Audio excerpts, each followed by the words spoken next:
Third bit of the day, King Harry in the cut. No matter what.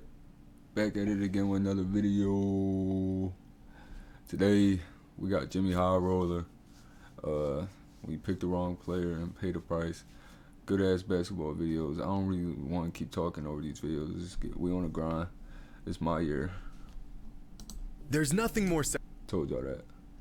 satisfying than when a player talks trash and fulfills their own prophecy by doing exactly what they said they would. Maybe a game winner, a clutch moment, the occasional poster that has the opposition questioning their existence. But what about when a player talks smack and it completely backfires in the most humiliating way imaginable? Well, this is one of the ultimate sins in all completely backfire. Niggas really just be crying though. Like that's the craziest thing about it, bro. Niggas be out here crying, bro. Like just straight real man tears, bro. Like I just laugh at that shit now, bro. It's not funny, but shit be funny, bro. Just a grown man crying. Fires in the most humiliating way imaginable. Well, this is one of the ultimate sins in all of basketball. Thou shalt not talketh the talk, if thou cannot walketh the walk. This is treacherous territory. Luckily, for our entertainment, when it comes to the NBA, these moments are captured for the entire world to see. Like last season, when Damian Lillard had some interesting, but eventually regretful words for Stephen Curry. After losing Kevin Durant and with Klay Thompson out for the season, most fans knew the Warriors were not going to look the same as they did throughout their super team era. This realization became clear just 2 games into the season, when the Warriors lost to the Nets by 26, and then 2 days later lost to the Bucks by 39. Throughout that entire first week of the season, Stephen Curry was struggling without his star teammates, shooting worse than he ever had in his entire career. And in just their 5th game of the season, the Warriors faced off against the Portland Trail Blazers. Everything changed after that. Once again, the Warriors' struggles would continue as they would go on to lose that game in a 25-point blowout. Dame had 34 points, Steph with 26. Now, Damian Lillard, who has spent all of his days in the NBA carrying his team, believed that Steph's struggles boiled down to one simple fact. It's tough to get those quality looks right now. You know, it's different than what it's looked like, you know, over the last 4 or 5 years for him. So he's trying to get quality looks and get a clean look so he can make a good one. You know, you don't really have that luxury to just like take one from that deep, you know, just to be taking it. At the time, Dame's statements were very true. Bro, Dame can say that though. Like Dame can talk shit, bro. He's fucking Damian Lillard, bro. He always busting ass. I hope she don't come in here. My mom just came in. Steph virtually running a one-man offense, all they have to do is just keep him from getting his normal shots and throw him out of rhythm. And just 2 days later, the Warriors faced the Blazers again. And Damian Lillard's theory was put to the test. Derrick Jones Jr. acquired from Miami as a free agent, hounding Curry on the... They're going to make noise in the West. Curry around Covington, past Nurkic. The same 5 starters. As free throw in the 3-point play. Curry right down the line. Good screen by Bazemore. This is crazy, bro. Like, Steph cut back door. Little float. Like he reloaded. I'm in the 12th grade, bro. I knew Curry since I was in the 4th grade, Curry, little bro. Floater. Steph, step back 3. Yes. Ricochet to Steph. He just catches him. Little leaner push shot. Curry from deep. 59. Draymond finds him another 3. Got it. 62. 62. I think it's safe to say that Lillard was just a bit off in his assessment.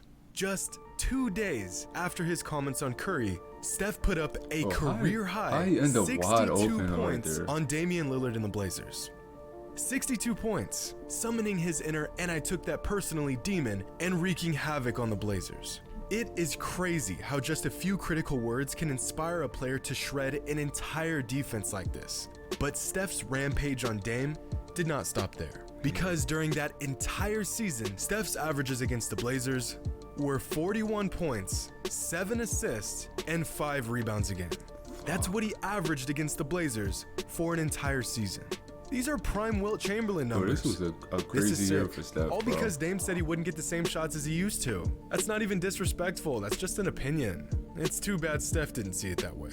Because pulling off something like this takes a lot of skill, and skill can be a difficult thing to acquire. But don't worry, my friends, because Skillshare is here to help. Skillshare is an online learning community for creatives where millions... Damn, bro, he went right into the ad, bro. And biting off more than they can.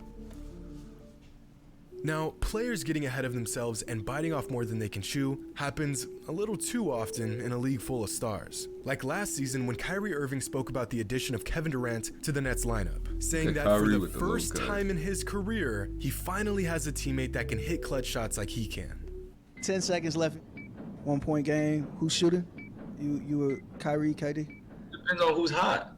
I don't see it as anything other than that. Like 1-3 pick and roll, or it's an ISO for either one of us, or it's something I'm giving it to Kyrie, great for our team. I've always been comfortable with is, you know, I felt like I was the best option on every team I played for, you know, down the stretch.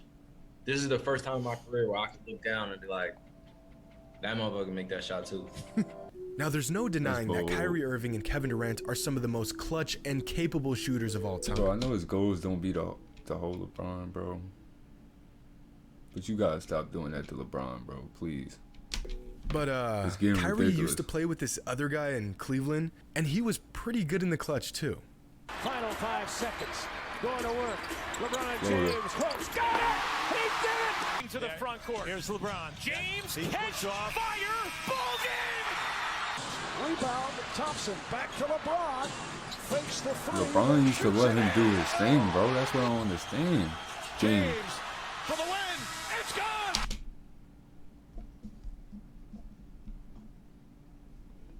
Legendary season, bro. Probably the best. 2016 was the best playoffs I've seen, but this season, bro, D-Rose. LeBron James at the buzzer stuns the Chicago Bulls. You was all on him then. Exactly, bro. You was all on him then. 4K. But hey, at least Kyrie got the clutch teammate he always wanted. Durant will have it. Chromebook presents Keke Palmer on the Adulthood. A series about every time I get an ad, bro. A chance here, his jumper won't go. That's it. Brooklyn trying to stay unbeaten. I mean, everybody missed clutch shots, though, to be fair. KD be... Irving hits the deck, lost it loose. Y'all lost to the Hornets. Harris to inbounds. Durant doesn't get it off in time, and the Wizards are going to win. Back on Irving. And now Bam switches on to him. The three up in the air. Trying to deny Durant. Durant gets free. Puts up the three-pointer. Short, no good. Ball game. Bro, if y'all gonna show it, bro, show it. Here's Kyrie with a deep, deep three. And, show what KD did in the playoffs. Durant, one dribble, fires it up. Oh, back of the rim. Like, don't cap, though. Durant for three. Comes up with an air ball. Don't cap, though, like he wasn't going crazy. I'm not saying these two aren't clutch, but you cannot start the season saying you finally have a clutch teammate that can make shots like you can, then go on to miss several crucial clutch shots during the season, then end your season on a missed game winner. You just can't do that. Otherwise, some wise-ass YouTuber will make a video about it. Which I guess is still better than the infamous 3-1 blown lead by the Golden State Warriors in 2016. A fate that no player wants to be a part of, especially Joel Embiid, since he had this to say in a post-game interview during the 2019 playoffs. But both of you, just how important was it to get this win? Because you did play a lot of minutes. You weren't sure right up until tip whether you were going to play. It was really important because we wanted to get this one and go home and try to finish it. So it feels good to be up 3-1. So we definitely don't want to be in a situation like the Warriors 2 years ago. He's so bold, bro. Embiid and the Sixers eventually closed out their series against the Nets in 5 games a few days later. So mission accomplished, no blown lead. Well, at least not yet. Their next opponents were the Raptors in the second round, and by the end of Game 3, the Sixers had a 2-1 series lead. Their last win, a massive 21-point blowout. I'm sure you can guess what happens next. Yeah, time's going to run out, though, on the 76ers. As the Raptors come back. A Toronto rout to take a 3 games to come back. Good jersey, man. Certified Lover Boy Friday. Toronto rout to take a 3 games to 2 lead in the Eastern Conference semifinals. Defended by Simmons. Is this the dagger? Oh. Bro, I remember I heard that joint on the radio, bro. I did not get to see it on TV. You definitely don't want to be in a situation like the Warriors 2 years ago. Believe in karma, bro. That's why we telling you. I'll just leave it at that. Now, when it comes to basketball, I'm not sure which is worse, missing a game winner or getting a game winner scored on you. I've had my fair share of both of these happening to me. And for a split second, if you listen closely, you can hear the whole world laughing at you. Paul George is familiar with this feeling since he has been on the receiving end of more game-winning shots than anyone in NBA history. Bro, Wade killed him. Right now he goes around, he's gonna shoot to tie the game. Got it! Kobe, 3 on his way. Got it! It wasn't game winner though. Y'all let Morris do that? With 4, with 3, leads Come on. Oh, it looked like he got fouled. Look. They get it to Powell. Lobs. Game time! Game time! Kawhi. Kawhi. Oh, mama! Away. Nico a screen. Jimmy's open. He hangs. He fires. He scores. They wanted to switch. Here is Walker. Yeah, he wanted to switch. They got it. Rudy Gay for the win. Rudy Gay cans it. If there's any children watching this, I apologize. I know that was some graphic footage, but we need context here. This man has a mixtape of game winners getting scored on him, and it's nearly 11 minutes long. But of all the game winners hit on Paul George, one stands above the rest. The 37-foot dagger Damian Lillard hit this game was a bad that, don't you? And just live with the results. That play, bro. I'm not watching that. I mean, that's a bad shot. Care what anybody says, that's a bad shot. But hey, he made it. That story won't be told. That it was a bad shot. We live with that.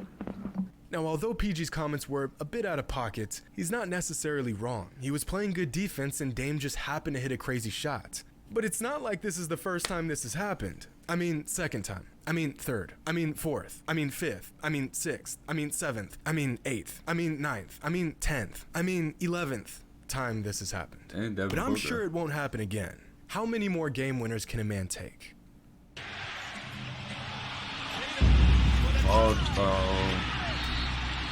Care what anybody. How many more game winners can a man take?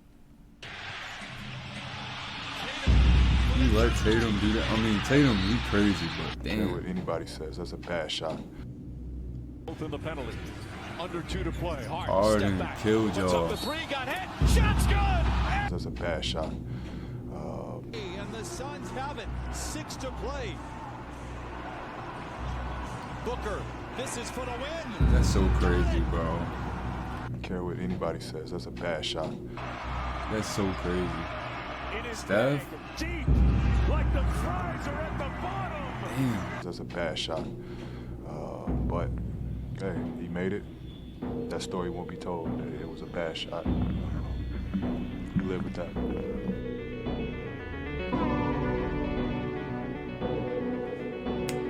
JxmyHighroller, good vid, bro. Hopefully I can react to more of your shit, bro. How y'all feel about it? King Harry, I'm out.